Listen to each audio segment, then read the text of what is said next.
Hello, I'm Langdon. Welcome to A Current Affair. He takes money, destroys homes, then disappears. For almost a decade, this fake tradie has left a trail of destruction and empty wallets. But no more. Tavita is finally where he belongs, and it turns out he should never have been here in the first place. He's a greedy monster. Tavita Yungunga. If you couldn't catch him at church, you could always rely on a police station. Your resume certainly suggests you've been here plenty of times. What do you want? Lately, you'd find him at court. It's like a wolf dressed in a sheepskin. Are you a compulsive liar? No. How do you live with yourself? Now, he's calling the big house home. I do the job. I never take the money. You don't do the job, mate. I've seen the house. So how can you have a shower? 8 years of unlicensed, uninsured and clearly unacceptable work.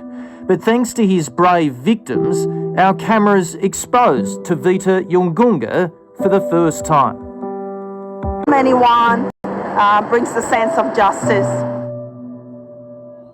Let's hope that's the last we ever see of him. Well, sweet relief for 200 workers tonight and those of us who don't mind cheesecake. Iconic dessert brand Sara Lee has been saved from collapse thanks to a former race car driver and his partner. It's not the first rescue mission for the family. Everybody doesn't like something, but nobody doesn't like Sara Lee. Yeah, it's pretty surreal. It's pretty exciting. It began in Chicago in 1935. Then in 1971, Sara Lee found a home in Australia. New Sara Lee apple pie. We're having a much better conversation at the dinner table through this experience.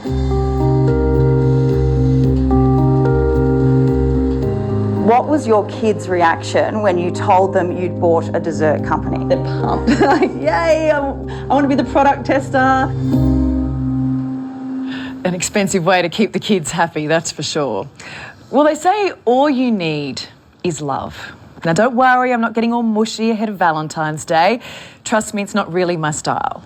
However, Mac and Dorothy's story is one for the ages. Proof, when you know, you know.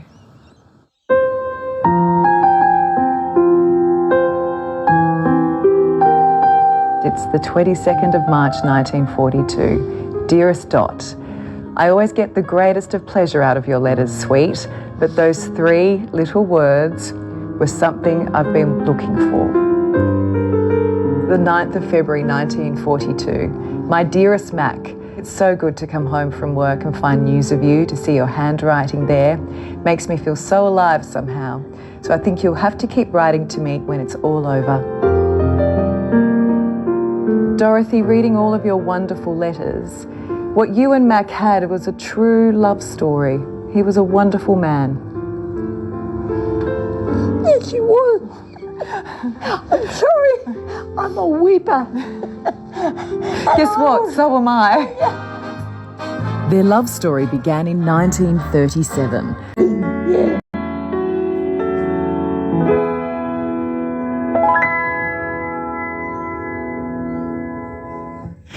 Oh, I love her, and what a beautiful reminder that true love can last forever. Dot, you are the most beautiful human, and thank you for sharing.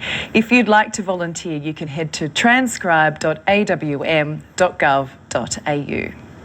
Well, up next, wizards and wildlife warriors unite their fight to protect native animals. We need to unite together as Harry Potter fans to ensure that our animals are protected, which is exactly what Hagrid would want us to do. It was supposed to be a magical event, a Harry Potter experience in a wildlife sanctuary. Organisers will need more than a spell to save it, though. It's been met with outrage. The Forbidden Forest, home to magical creatures and the enchanting storylines of Harry Potter. Soon fans will be able to step inside. But locals say this forest is magical enough as it is, and they're willing to fight for it.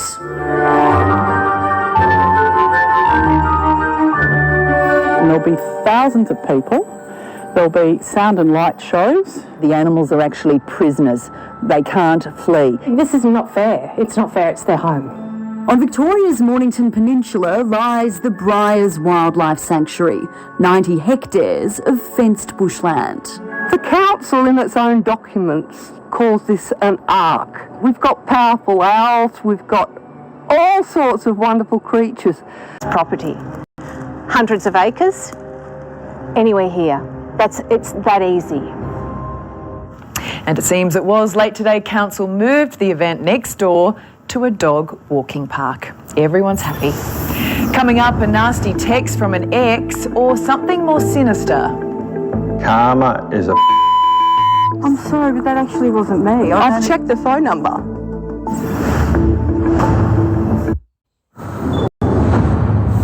Tomorrow night, War of the Roses. A wife's revenge. You're laughing in his face. The nasty text sent to an ex. Karma is a... Wallow in that, you worthless sad... But Kelly says it's a stitcher. I've checked the phone number. Someone's obviously done something dodgy. And we'll have that story tomorrow. I'm Ali Langdon. Thanks for your company. Have a great evening.